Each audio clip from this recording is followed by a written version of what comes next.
Hello, আসসালামু আলাইকুম আপুরা ভাইয়ারা ও মনুরা কেডাকমে আসো কেমন আসো? এই দেখো মুই আজকে লইয়া আইছি মূলা শাক।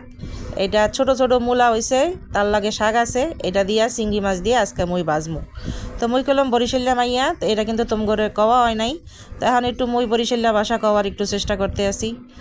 তো ভুলসুল হয়ে গেলে তোমরা মোর একটু শিখাই দিও, যারা যারা বরিশাল্লা আসো, এটা খাইতে কিন্তু সেই স্বাদ হয়েছিলে। তো তোমাদের লগে আজকে মুই এই রেসিপিটা শেয়ার করবো, তোমরা দেখতে থাও। এটা রাইন্দা খাইলে তোমাকে আর গোস পোলার দরকার হইবে না, এটা এতই স্বাদ। তো এই যে তোমরা দেখতে পাইতে আসো, এটা কিন্তু আমি মূলাগুলা এইভাবে যেই লাল লাল পাতাগুলা আছে সেগুলা কিন্তু আমি এইভাবে সব ফালাই লইতে আসি। যেগুলো গোড়াগাড়ি আছে এগুলো ফালাই দিছি, এই দেখো মরা পাতাগুলা সব ফালাই দিব। আর এইগুলা মুই আনামানামি ধুয়ে লুমু, জানি বালি বলি না থাকে। ভালো করে মূলাগুলো ডইলা ডইলা ধুয়ে লুমু। এই দেখো মুই এখন কেমনে দুমু।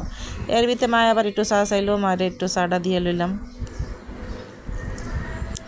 চাকনিটাও এরকম হয়েছে যে চা পড়তে চায় না। তো যাই হোক, মই কিনলাম বেসিনটারে আগে ভালো করে সাবান দিয়ে ধুয়ে লইছি, কেউ আবার কইও না যে মই খাচ্ছর। তো এই যে দেখতেই পারতে আছো মই কেমনে মূলাগুলা ধুইতে আসি আর শাকগুলারে এভাবে ভালো করে ধোবা। আমি কিন্তু কাইটটাও আবার ধোয়া দেবো, নাহলে কিন্তু শাকের মধ্যে কিন্তু এমনি অনেক বালি থাকে। তো মই বরিশাল্লা ভাষাটা কেমনে মানে কেমন কইতে আসি হইয়া একটু কইও, তো প্র্যাকটিসের মধ্যে আসি। তো এই দেখো মূলাগুলারে আপনি গ্যাসেং গ্যাসেং গ্যাসেং গ্যাসেং করে কেটে লবা, গোল গোল গোল গোল কইরা। এর লগে শাকগুলারও এমনি কেটে লবা সব। মোর কিন্তু এইভাবে কাটাকাটি করতে খুবই ভালো লাগে, কিন্তু মোর রান্নাঘরটা এতই ছোটো, এর লেগে মোর রান্নাঘরে আর রাঁধতে ইচ্ছা করে না। তো এই যে দেখতে পারতেছো সবগুলা এই শাক আর মূলা মোর কাটা হয়ে গেছে। কাল গেছিলাম বাজারে, গিয়ে তো মনটা খুশি হয়ে গেছে, যেই দোকান থেকে শাক আনি এ ভাই করলো আফা এই যে এই শাকটা লইয়ে যান, মূলাওয়ালা শাক। এখন কিন্তু আমি যেই কইছিলাম আবারও দুমু, এই দেখো মুই একখান বড় বল লইছি, এই বলের মধ্যে পানি লইয়া মুই এখন শাকগুলারে আবার ভালো করে দুমু, জানি বালি বলি না থাকে। শাক কিন্তু ভালো করে ধুইতে হইবে, যে কোনো শাকই। শাকে যদি বালি থাকে দাঁতের নিচে পড়ে, তাহলে কিন্তু খাওয়াটাই পুরা শেষ। এজন্য শাক আমি জারে দিয়াই ধোয়াই, শেষে দুই একটা ধোয়া আমার না দিলে হয় না। শাক মাছ যাই কও মুই শেষে আবার ধোয়া দেই, খালাগো দিয়া ধোয়াইলেও মুই আবার ধোয়া দিই। তো এই যে এখানে দিয়ে দিছিলাম পানি, এখন দিয়ে দিলাম একটু বাপে সিদ্ধ করে লমু আর কি। মূলা খাইলে কিন্তু মাঝে মাঝে পেটে গুনে বায়ু বাইর হয়, তো এটা কিন্তু একটা গন্ধ আছে। তো তোমরা করবা কি, এই গন্ধটা জানি না আহে, এর লাগে একটু এভাবে ভাপ দিয়া লবা। আর এইভাবে ভাপ দিলে কিন্তু আসলে খুব মজা লাগে। আর মূলা শাক তো মাস্ট বি তোমরা এইভাবে ভাপ দিবা। তেলের ভিতরে হালকা একটু তেল চালিয়ে দিতে আরও, জানি রঙটা সুন্দর থাকে। তো আমি এইটা অফ ক্যামেরায় দিয়ে দিছিলাম, মনে আসলে না তোমাগুলোকে দেখাইতে। হালকা দুই এক ফোঁটা সয়াবিন তেল দিয়ে দিবা, তাহলে রঙটা সুন্দর থাকবে। এনে এনে আর লবণ সবন কিছুই না, এটা কয়েক মিনিট জাল দিবা, সিদ্ধ হইলে নামাই লবা। আর এখানে আমি ফ্রিজে মা এভাবে সেদিনকে অলিংগুলা চিংড়ি মাছ লইয়েছিলাম, মায় ফ্রিজত থুয়ে দিছিল, তেন থেকে কয়েকটা চিংড়ি মাছ মই লই এলুম। আর ওই জায়গায় দেখতে আসো পেঁয়াজ রসুন আর মরিচ মই সিল্লা ভালো করে ধুয়ে থুইছি। তো মোর যতটুক চিংড়ি মাছ লাগবে মই অতটুক লইয়ে লইছি। মুখ দিয়া কিল লেগে জানি শুদ্ধ ভাষা আইয়ে পড়তে চায়। তো মই যেই জায়গার মানুষ তোমরা একটু জানবা না পুরো ভাইয়ারা, মই কলম বরিশাল্লা। বরিশাল্লা খাতার কাটটি তোমরা যারে কও, আসলে কি মোরা খাতার কাটটি? আমরা যাই লঞ্চে, আগে যাইতাম লঞ্চে, কীরকম কেবিনের মধ্যে শুইয়া শুইয়া আমরা যাইতাম, আর তোমরা বাসে করে যাইতা বইয়া বইয়া, কত কষ্ট। এখন অবশ্য মগো ওই জায়গাও বাস যায়। তো বাস চালু হওয়ার পরে এখন তুই বরিশালে মই যাই নাই, তো বরিশালে যাওয়া চিন্তা ভাবনায় আসি। খালা আছে, ছোটো খালা, খালা তো বোনেরা ডাকতে আছে। খালা আজকে সকালেও ফোন দিয়েছিলে যে আবি না, আমি কইছি হ আমু। সেই তো মাছগুলো একটু ধুইয়া ঠুইয়া ওই জায়গায় রাখলাম। আবারও মুই মেশিনটা পরিষ্কার করতে আসি। মোরের একটা বদ অভ্যাস না গুণ অভ্যাস আমি জানি না, মেশিন অপরিষ্কার থাকলে আমার ভালো লাগে না। আর আবারও মুই একটু হাতটারে সাবান দিয়ে ধুয়ে নিলাম, মাছের গন্ধ আমার ভালো লাগে না। সব করতে ভালো লাগে, এই মাছ কাটাকাটি ডাই করতে মোর মন চায় না। এখন দেখো গ্যাসেং গ্যাসেং কইরা মুই পেঁয়াজ মরিচ রসুনগুলো কাটতে লমু।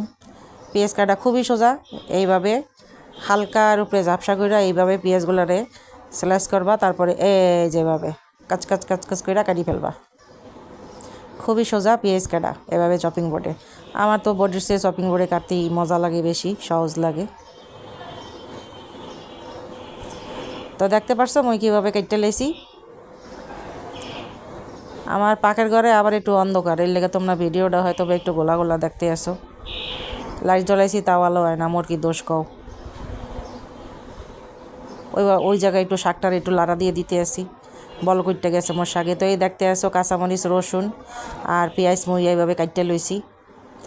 এই জায়গায় দিয়ে দিছি কড়াইতে দিয়ে দিছি তেল। এখানে চাইলে তোমরা কয়েকটা শুকনা মরিচও দিতে পারো, কিন্তু আমি আজকে দেই নাই, আজকে আমি কাঁচামরিচের ঝাল করবো। তো সবার আগে দিয়ে দিছি রসুনগুলা একটু ব্রাউন কালার করে লমু, মানে একটু খয়রি খয়রি।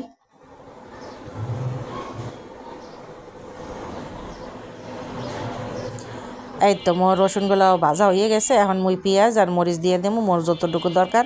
তোমগো শাক অনুযায়ী তোমরা দিয়ে লইবা, কেউ পেঁয়াজ মরিচ বেশি খায়, কেউ কম খায়। এই শাকের আন্দাজ আর তোমগরে কী কমো, শাক যে ওই জায়গায় কতটুকু আমি জানি না। এই জায়গায় তোমগো মুড়া হিসাবে বিক্রি করে। মই 2 মুড়া আনছিলাম 40 টাকা দিয়া, 50 টাকা চাইছিলে, মই কইছি না 40 টাকা হইলে আমারে দেতারো। পরে বেড়ায় পরিচিত এরপর আবার হে করছে কি, দুইটা ফুলকপি আমারে দিয়ে দিছে জোর করে। এটার ভিতরে খালি দিমু একটু হলুদ, আর কোনো মশলা করলাম মই দিমু না, আর দিমু লবণ। ও তো বেড়ার কথা কইতেছিলাম, বেড়ায় আমি কইছি টাকা কিন্তু দিমু না। ফট করে আমি এবার টাকাটা দিয়ে দিছি। এখন দিয়ে দিলাম অল্প একটু পানি। এখন পাশের আরেকটা মুরব্বি আসে, আপাই কইছে টাকা দিব না, আবার দিয়ে দিছে। তো পানিটা দিছি, নাহলে কিন্তু মশলাটা পুইড়ে যেতে। তো অল্প পানি দিছি, তো এই দেখো মশলাটা কষান্না হইয়া গেছে। এখন মই যে চিংড়ি মাছগুলা কাইটটা ধুইয়া রাখছি না, এই যে মই চিংড়ি মাছগুলো একটু দিয়ে দিব। এই ভিডিওটা যখন শেয়ার করবো তখন কিন্তু এই শাকগুলা মোর খাওয়া হয়ে গেছে, মোর পেটের ভিতরে গিয়ে হজম হয়ে গেছে, খাইতে কিন্তু সেই হয়েছিল একশের স্বাদ। বুঝছো পুরা ভাইয়ারা? তো অল্প একটু পানি দিয়া মই চিংড়ি মাছটা একটু সেদ্ধ করে লই, কারণ মূলাগুলা কিন্তু মোর সেদ্ধ করা।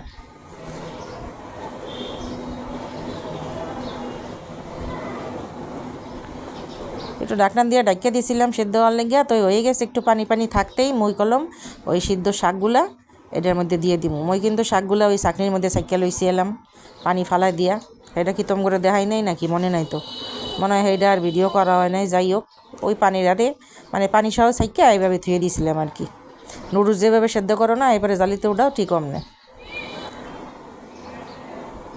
তাই তো ভালো করে মই লাড়া সাড়া দিয়ে দিতে আসি।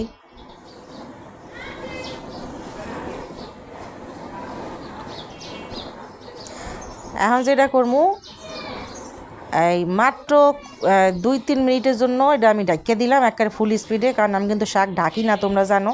এটা খালি একটু সেদ্ধ হওয়ার জন্য। তো দেখো এই যে আমার কিন্তু হইয়াও গেছে 2-3 মিনিট। মই আবার আইয়া পড়ছি। এখন দিয়ে দিব মই একটু পানি, কারণ এটা মূলা না, মূলাটা একটু সেদ্ধ হওয়া লাগবে না, কও সেদ্ধ হইলেও আর একটু দেওয়া লাগবে, এর লেগে দিছি। তো আগেই তোমাকে একটু কইয়ে লই, মোর কথায় বা ভিডিওতে কোথাও যদি কোনো বলে থাকে সেটা অবশ্যই তোমরা ক্ষমা সুন্দর দৃষ্টিতে দেখবা। ভিডিও দেখার পরে যদি ভালো লাগে লাইক কমেন্ট শেয়ার সাবস্ক্রাইব করবা।